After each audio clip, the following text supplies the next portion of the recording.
मिर्ज़ाए बुजुर्ग जी या मुजद्दिद अव्वल जी या आगाए शिराजी, मुख्तलिफ नाम इन जी शख्सियत के जो शहर शिराज में पैदा हुए और जिनकी हैसियत अपनों से ज्यादा जी गैरों के जहनों में मौजूद है। सही।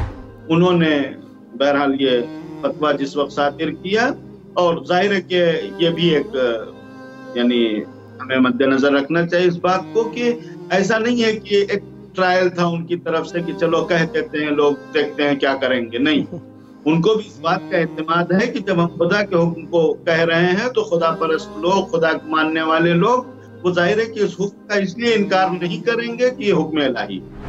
मिर्ज़ाए शिराजी के दौर से हमारी मुराद क्या है? क्योंकि ये गुफ्तगू होती है कि मसलन मिर्ज़ा शिराजी के दौर में जी इस्लामी रियासतों और इस्लामी मुल्कों के हालात क्या थे, तो पहले हमें एक ज़माना मुअय्यन करना पड़ेगा कि ये दौर कब से कब तक रहा है।